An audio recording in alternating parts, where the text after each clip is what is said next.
Glória a Deus. Queremos essa tarde glorificar, exaltar, tributar toda a honra, glória ao nosso Senhor Jesus, poderoso, que se faz presente aqui neste lugar. Nós o exaltamos porque nos deu essa oportunidade de adorarmos. Você pode celebrar Jesus essa tarde uma vez mais. A paz do Senhor para a igreja. Glória a Deus. Livro de Ezequiel, capítulo 1, versículo 1 diz assim: E aconteceu no 30º ano, no 4º mês, no dia 5º do mês, e estando eu no meio dos cativos, junto ao rio Quebar, se abriram céus, e eu vi visões de Deus. Pode se assentar dando glória a Deus. O céu está aberto aqui neste lugar. Eu estou sentindo. Saio. Tem uma atmosfera profética aqui, Alan. Tem camassuia. Relaiocé. Deus vai levantar jovens aqui com mensagem profética na boca para entregar. Deus vai levantar uma geração aqui para entregar um recado de verdade da parte de Deus. Aleluia. Quando nós olhamos para a história do povo de Deus, nós vamos identificar que Deus seleciona, separa o seu povo, o povo de Israel, para ser livre. O plano original de Deus é fazer com que esse povo seja livre, que ele se manifeste através desse povo, para que outras nações o conheçam, e também que ele seja o governo direto desse povo. Então você vai ver na Bíblia que por um tempo houve-se um período teocrático, que é onde Deus governa diretamente com o seu povo. Esse é o plano original de Deus. Mas o povo de Deus, por observar outras nações e perceber que lá tinha reis, também sentiram o desejo no coração de ter rei. Então eles vão pedir a Deus rei, e Deus vai permitir que eles venham ter rei. E aí você vai identificar que quando acaba o período teocrático, entra agora o período monárquico. O primeiro rei é Saul, o segundo rei é Davi, o terceiro rei é Salomão, o quarto rei é Roboão.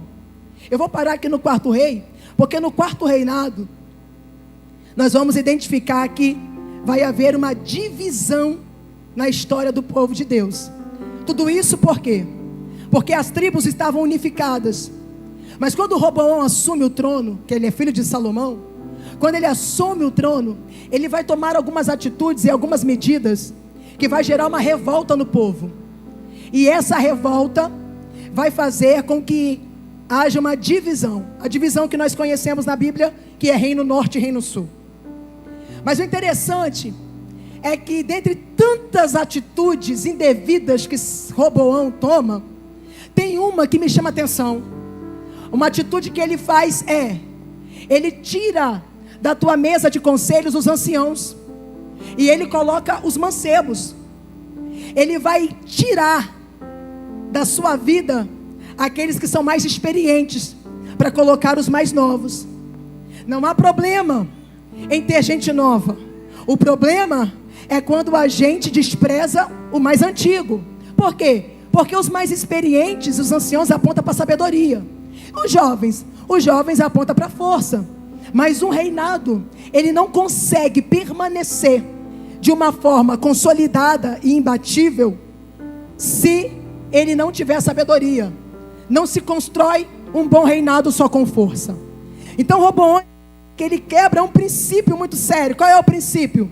Quando ele despreza os anciãos. Qual é o princípio que ele vai quebrar? Ele vai quebrar um princípio chamado honra. Porque quem não consegue honrar quem veio antes nunca vai ter uma história de honra. Quem não consegue honrar os mais experientes nunca vai ter uma vida bem sucedida.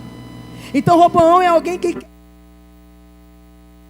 voltar por causa de alguns comportamentos e atitudes dele, algumas decisões que ele toma, sendo influenciado por esses jovens. E aí a Bíblia diz pra gente que vai se dividir o reino norte, que vai ficar conhecido como Israel, as 10 tribos. Depois reino sul, ficou conhecido como Judá, tribo de Judá e de Benjamim. E por causa dessa divisão, vai entrar agora no meio do povo de Deus a idolatria.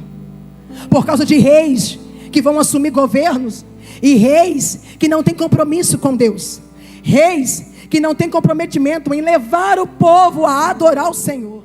Entra a idolatria, entra a apostasia, entra a imoralidade. Só que Deus tem propósito com o seu povo, mesmo o seu povo estando distante.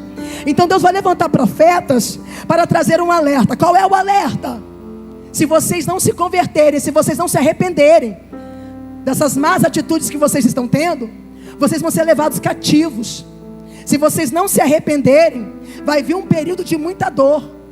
Só que o pecado, ele tem o poder de endurecer o coração e cauterizar a mente. Então tem profeta que está pregando, tem profeta que está entregando uma palavra de conserto, tem profeta que está entregando uma palavra de alerta, mas eles não conseguem absorver a mensagem profética que está sendo entregue, por causa do pecado. Mas também tem outro agravante. Esse povo é um povo que está fazendo todos os protocolos e rituais que precisam ser feitos no templo. O templo de Salomão está lá erguido. Eles vão para o templo, eles oferecem o holocausto, eles fazem o ritual que precisa ser feito. Então eles têm o templo como um amuleto. E na mentalidade deles como é que Deus vai permitir um período de cativeiro, se nós estamos indo para o templo e fazendo tudo o que precisa ser feito? Só que o problema de Deus não era o que eles faziam no templo, era o que eles faziam fora. Porque Deus não está interessado na nossa ritual e no nosso protocolo. Deus está interessado na nossa obediência. Olha para um jovem que está perto de você e fala: Deus não quer o seu ritual, Deus quer a tua entrega.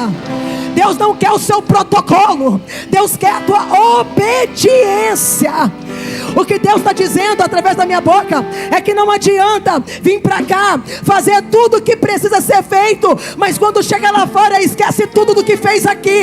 Não é sobre isso, é sobre você exercer lá o que você é aqui, é sobre você fazer lá o que você faz aqui.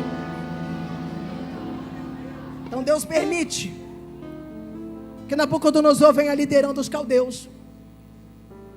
E Nabucodonosor vai fazer 3 cercos, 3 ataques. Percebe a insistência do inimigo? E num desses ataques, Nabucodonosor ele vai destruir o templo que representa o altar, e vai destruir os muros, proteção. Então Nabucodonosor consegue ter sucesso e ter êxito naquilo que ele está fazendo. O inimigo consegue prevalecer em seus ataques, porque ele conseguiu destruir o altar e a proteção. Todas as vezes que o adversário ele quer entrar em alguma área da nossa vida para destruir, ele começa pelo altar. Porque alguém que não tem um altar erguido, uma pessoa que não tem um altar de pé, ela se torna vulnerável para o adversário. É por isso que Deus está te separando nesses dias de feriado, para que a proteção venha a ser fortalecida na sua vida, para que seu altar seja restaurado. Quem sabe eu estou falando com alguém aqui que entrou com o altar quebrado. O Senhor me trouxe aqui para dizer: não se desespere, porque hoje tem oportunidade para você restaurar esse altar. Quem tem altar restaurado, o diabo não faz o que quer. Quem tem altar restaurado, o diabo não vai tocar. Quem tem altar restaurado, o diabo não vai minar as forças. Ele conseguiu, Nabucodonosor, minar as forças. Matou muitos a fio de espada, levou muitos cativos. E no meio desses cativos tem quem? Ezequiel. Ezequiel é filho de um homem chamado Buzi, que é sacerdote. E todo aquele que é do sexo masculino, que nasce numa família sacerdotal, já estava predestinado a ser sacerdote. Com 30 anos era feita uma cerimônia, aonde era legitimado agora, ele como sacerdote. 30 anos, ele recebia esse ofício. Só que Ezequiel é levado cativo, antes de completar 30 anos. Então parece que por hora, o ministério de Ezequiel, a chamada dele está interrompida. Porque Babilônia não tem templo. Se Babilônia não tem templo, não tem como ele exercer uma tarefa sacerdotal. Preste atenção nisso aqui. Só que você leu comigo aqui no capítulo 1, no versículo 1, que no 30º ano ele vê céus abertos, tem visões de Deus. Quando você continua lendo o capítulo 1, você vai ver que Deus está estabelecendo uma chamada profética na vida de Ezequiel. Ou seja, o que era para acontecer em Jerusalém, uma cerimônia para ele ser sacerdote, não aconteceu, mas aconteceu uma ativação ministerial dentro de Babilônia. Ele foi profeta. Jennifer, o que você quer dizer? Eu quero dizer que aquilo que Deus agendou para acontecer na tua vida, ninguém tem poder para interromper, ninguém tem poder para paralisar. Se tu sente paz, toca no ombro desse jovem que está do seu lado. Toca no ombro dele. Baixa só um pouquinho. E diga para ele o que Deus agendou para acontecer na tua vida. Nenhum inesperado é capaz de interromper, é capaz de atrapalhar. Há uma ativação ministerial para acontecer, há uma chamada de Deus na tua vida, há um ministério para levantar. Jennifer, mas eu estou num lugar desfavorável. Ezequiel também estava, mas eu estou num lugar aonde eu não sou assistido. Ezequiel também estava, mas Deus toma minha boca para dizer: ainda que alguém da terra não te veja, o céu te contempla, o céu te assiste, o céu te contempla.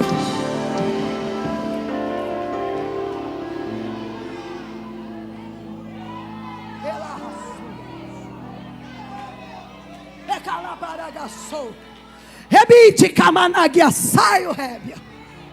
Ai jore camanha suia. Pastor Mateus, há uma virada de chave para a vida, se estão aqui.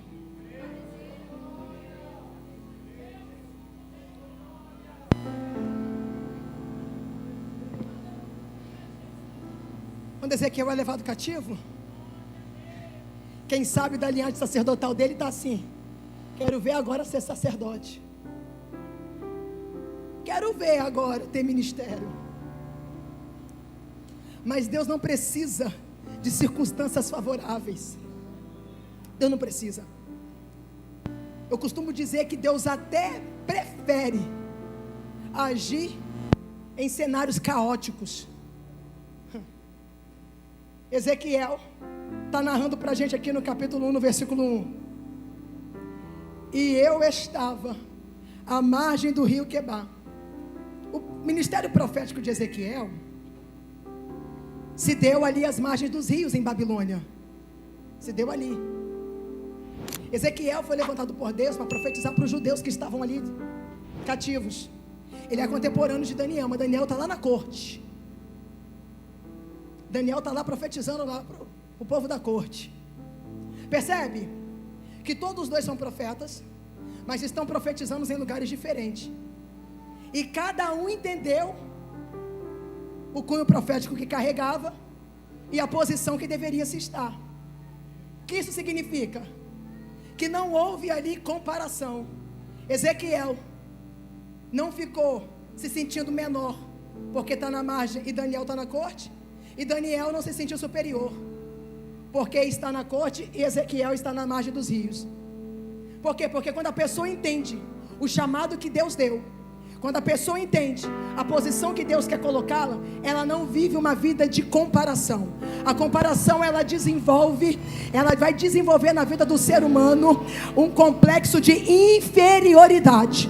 E aí a gente tem vivenciado um tempo onde a gente enxerga pessoas que não estão vivendo o que Deus chamou para viver, porque está vivendo um tempo de comparação. É porque olha e fala: se eu não cantar igual ela, então não serve. Se eu não pregar igual ele, então não serve. Quem foi que disse que existe um padrão? Quem foi que disse que tem uma forma para Deus usar? Você precisa entender que Deus quer te usar na essência que você tem. Deus quer usar você na essência que você carrega. Se você é como eu, alguém que gosta de gritar um pouco, Deus vai te usar gritando. Mas se não é do grito, se tu é manso, se tu é palestra, Deus vai te usar também, tá tudo certo. Aqui não tem maior e não tem menor. Aqui tá todo mundo em pé de igualdade. Deus está procurando gente que esteja disposto.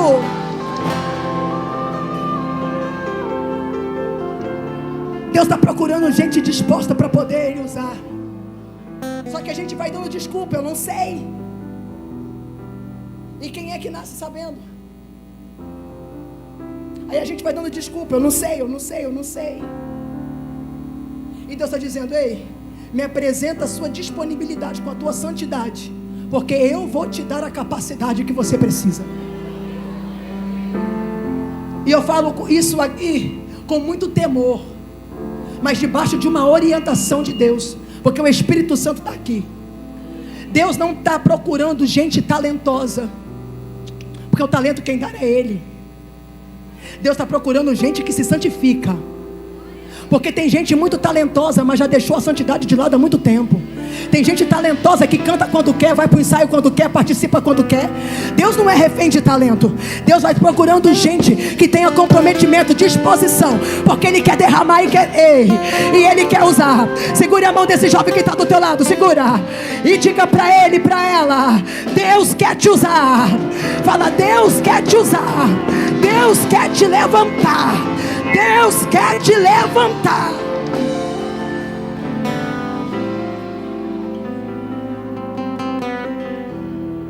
Tem alguém que se apresenta para Jesus aqui? Ainda teve jovem que não levantou a mão. Eu vou te dar mais uma oportunidade. Tem alguém aqui que se apresenta como Isaías? Eis-me aqui. Porque Deus vai derramar uma porção de unção sobre a tua vida.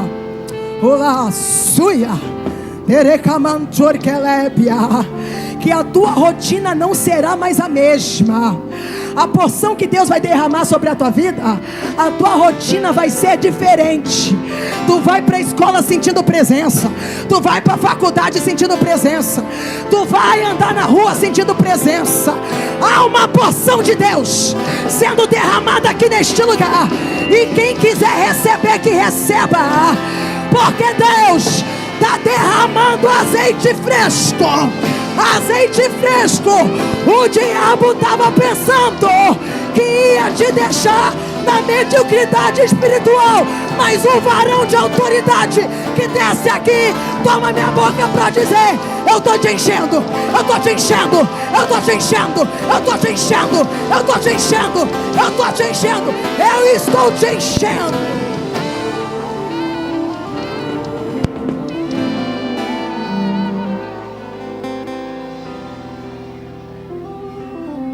Deus te enche para quê? Para você compartilhar. Você não é represa, você é canal, né? Então se você ora a Deus, fala: Senhor, me dá unção, esteja disposto a orar por alguém. Deus não vai te dar unção só para você dizer, bater no peito: eu tenho unção. Deus vai te dar para você se derramar sobre a vida de quem precisa. Você sabe o que Ezequiel fez dentro do cativeiro? Ezequiel, ele vai pregar palavras duras, vai pregar juízo, mas ele também prega restauração. Só que enquanto Ezequiel está lá pregando para judeu, que está desesperançoso, porque o salmista no Salmo 137 fala assim, ó: e junto aos rios de Babilônia estávamos assentados e chorando, lembrando de Sião, nos salgueiros que lá havia penduramos as nossas harpas. Enquanto tem um grupo que está apático, tem um grupo que está sem esperança, abatido, tem Ezequiel que está no mesmo lugar e está tendo visões e está vendo os céus abertos. Então a questão aqui não é a geografia, a questão aqui não é o problema, que está todo mundo vivendo o mesmo problema. Qual é a questão aqui, Jennifer?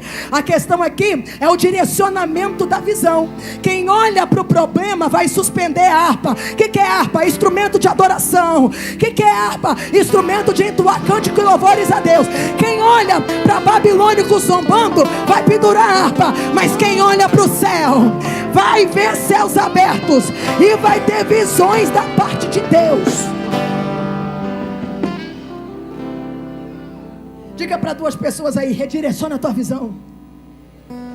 Você está olhando muito para as impossibilidades, você está olhando muito para as afrontas espirituais.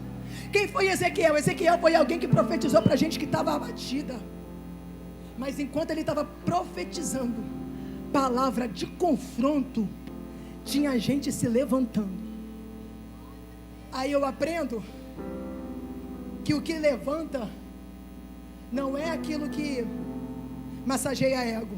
O que levanta é o que confronta.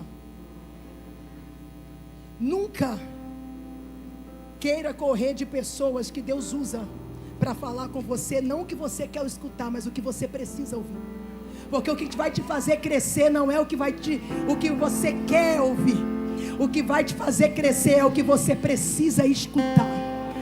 Ezequiel é alguém que está profetizando a verdade, uma palavra dura, e não tem medo de entregar a mensagem que Deus lhe confia.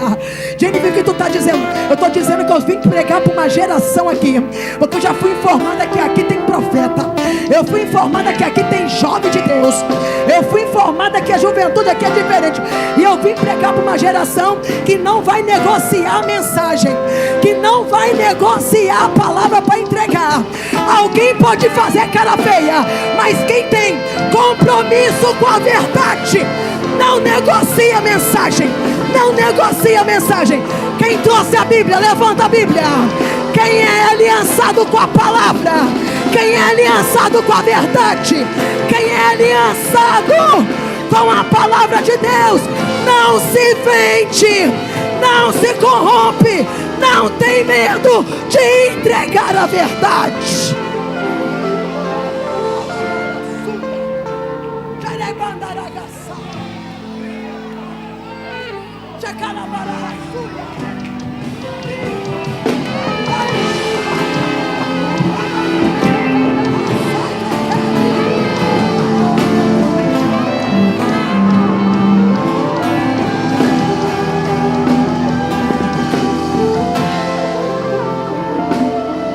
Sabe por que eu estou falando isso?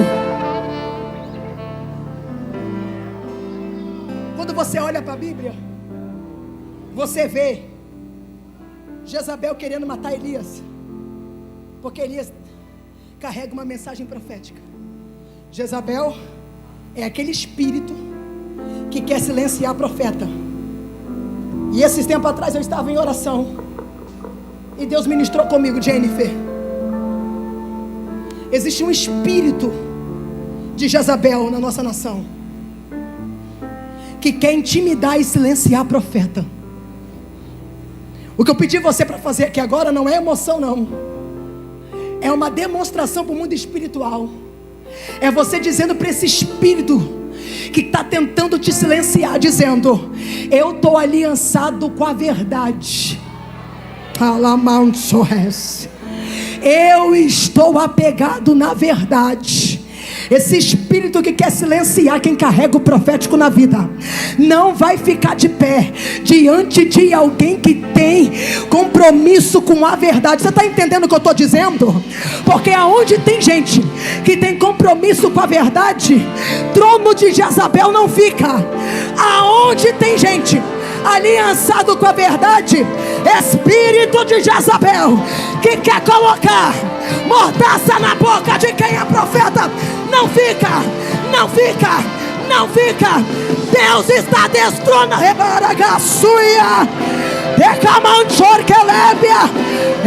Eu já começo a contemplar. Tem demônios tombando aqui. Que os principados e potestades de Planaltina ouça a noiva de Cristo nessa noite, que se posiciona, que se posiciona, que se posiciona dizendo: não vamos abrir mão da verdade, não vamos abrir mão da verdade.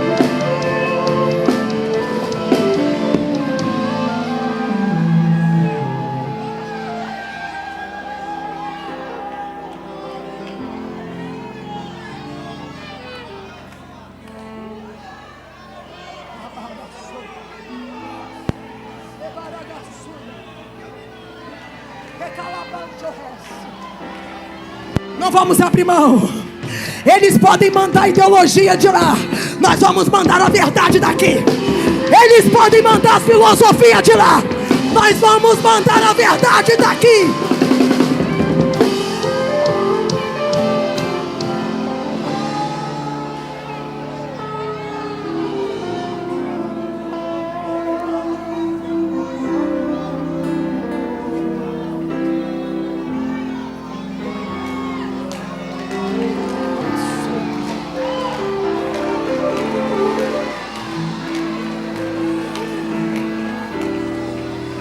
Nós não vamos mudar a mensagem, Diga para 2 amigos aí: nós não vamos mudar a mensagem.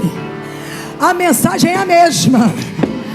Nós não vamos alterar a mensagem.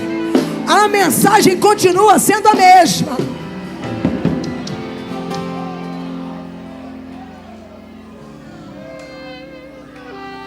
Aí você percebe o contexto que Ezequiel está.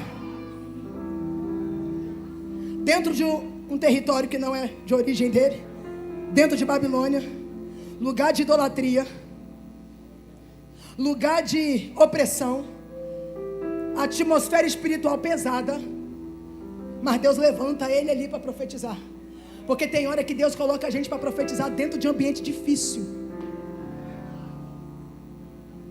Aqueles demônios de Babilônia estão dizendo: o território é nosso, mas Deus, quando quer, Ele vence o inimigo no território dele, levanta quem Ele quer.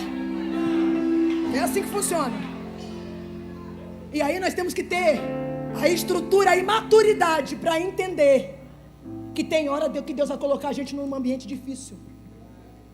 Nem sempre Deus vai colocar a gente num ambiente fácil. Não é o que eu queria falar para você, mas é o que Deus está mandando eu te entregar. Sabe por que tem hora que Deus coloca a gente num ambiente difícil? Porque a prioridade dele é fazer a gente ser forte. Jennifer, não estou entendendo. Eu sei que eu estou falando com jovens aqui que convivem em ambientes difíceis. E você foi o escolhido e a escolhida para carregar o profético nesse ambiente. E aí você está assim: Jennifer, por que Deus não me tira desse ambiente? Por que Deus não tira essas pessoas que estão ao meu lado, que me atribulam, que me adoecem? Por que Deus não faz isso? Se Ele pode, mas Ele não vai fazer, sabe por quê? Porque, como eu disse, a prioridade dele, em alguns momentos, não é fazer a gente ser feliz, é fazer a gente ser forte. Porque evangelho não é romântico, evangelho é prático, e o céu é tomado à força. Olha para alguém que está do seu lado e fala: Deus está te dando capacidade para resistir o ataque. Deus está te dando capacidade para ser forte. Deus está te dando capacidade para você suportar. Deus está te dando capacidade para você resistir.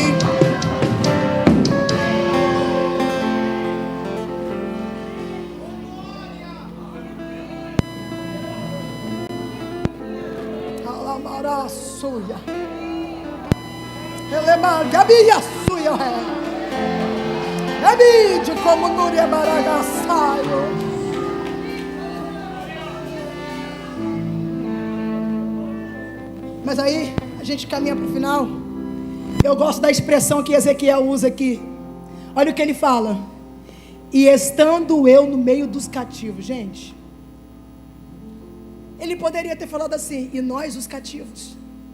Mas ele está falando assim: e estando eu no meio dos cativos. Ele está cercado de pessoas que já se renderam ao cativeiro.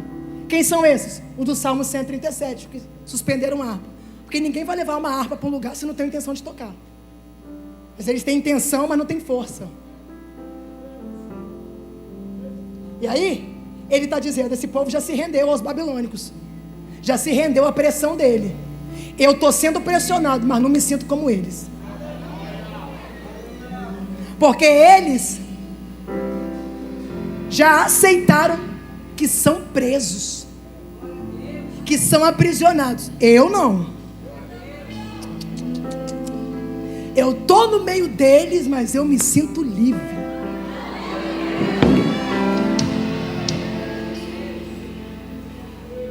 Existem possibilidades da gente estar num ambiente com gente atribulada sem ser atribulado. Existem possibilidades da gente estar num ambiente com gente perturbada e não se permitir ser perturbado. Sabe o que Ezequiel está mostrando para a gente aqui com essa atitude, com essa fala? Que a gente não pode deixar a perturbação do outro nos perturbar. Porque tem gente que infelizmente é intratável, não se permite ser tratado, e às vezes você tem que estar ali para conviver. Só que Deus te trouxe aqui hoje para dizer: ei, não deixa a tribulação do outro te atribular, não deixa a perturbação do outro te perturbar. Tem gente que é igual Nabal, louco. Mas eu sei que eu estou pregando para uma geração que é igual a Abigail, é sábio. A loucura de alguém não vai te enlouquecer.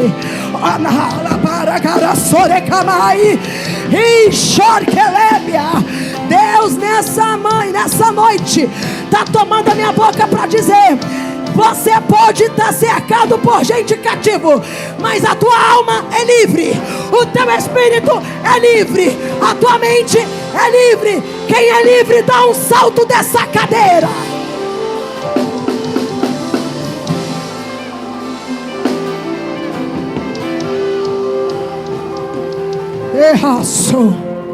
Eu ouço barulho de corrente sendo quebrada aqui. Calabansuia. Baterista ligado, hein? Ligado. Abassorequebia. Tem cadeia sendo quebrada. Todo cárcere espiritual está sendo quebrado.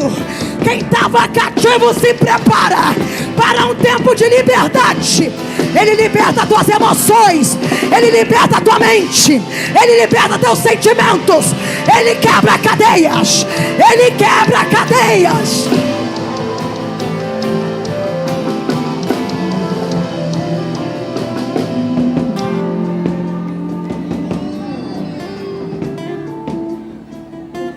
Quem estava vivendo uma rotina escravizante, se prepare para viver agora uma rotina de liberdade.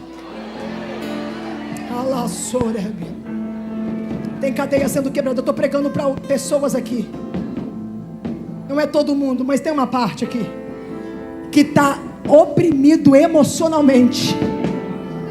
Tem coisas que são patologias e eu respeito isso e é verdade. Mas tem situações que é espiritual.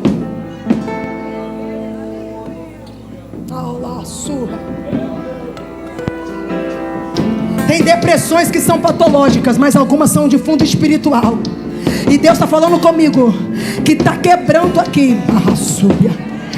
toda crise de nervo, toda crise de ansiedade, todo corte no braço, toda automutilação. Decalorrépia, Ramaya Sui Terecama, Errai Jomanagasi, Iderecabai.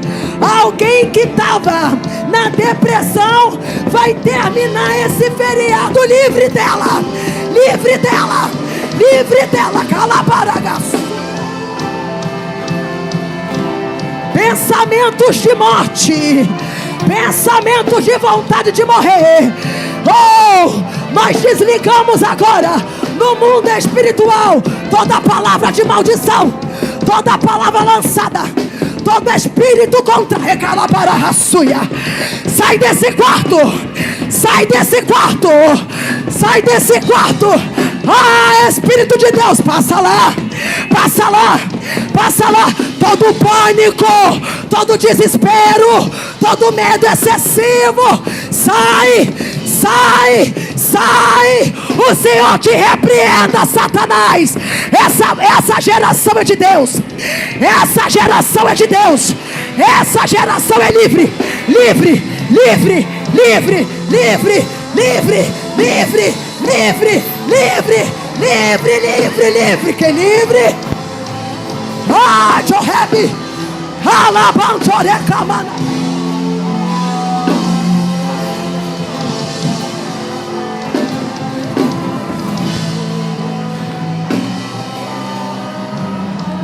Se tu puder, menino com menino e menina com menina, e menina com menina, abrace aí, se tu puder. Menino com menino e menina com menina, abraça, porque está descendo uma unção sobre a tua vida. Roder, rebasse, quebe, e tu vai profetizar. Tu vai. Há uma unção profética aqui. Deus está levantando Ezequiéis aqui nessa noite, com uma mensagem profética para entregar. E aonde tem mensagem profética, a entidade não fica de pé. Deixa eu falar algo que Deus falou aqui comigo agora. Só um minutinho, mais baixinho. Baixinho. O inimigo, ele gosta de trabalhar com repetição. O adversário, ele gosta de estabelecer um comportamento padronizado numa família. Aí ele decreta: Nessa família todo mundo casa e descasa. Nessa família todo mundo vai ser entregue ao vício. Nessa família aqui, todo homem é alcoólatra. Nessa família aqui, ninguém é constante. Nessa família ninguém prospera. Ele gosta de estabelecer um comportamento padronizado. Mas eu vejo uma corrente que quebra. E Deus está dizendo, estou dando descontinuidade nisso. Se havia maldição, a maldição termina em você. Você não vai ser a repetição de alguém que fracassou. Porque alguém olha e fala, vai ser igual o tio, ó, não vai dar para nada. Vai ser igual a irmã, não vai dar para nada. Toda palavra de maldição seja desligada. Seja desligada no mundo espiritual. Hoje, toda a cadeia se quebrou, vai virar pó. Profetiza, vai. Profetiza na vida desse amigo. Profetiza na vida dessa amiga e diga para ele e para ela: seja livre e seja cheio. Seja livre e seja cheio. Seja livre e seja cheio de Deus. Elai Jorekamanagassuia. Tira toda a corrente dos pés. Tira toda a algema dos pulsos. Quebra, Jesus. Quebra. Quebra. Aqui é arraial de profeta. Aqui é terra de profeta. Aleluia. Aqui é lugar de homem e de mulher de Deus.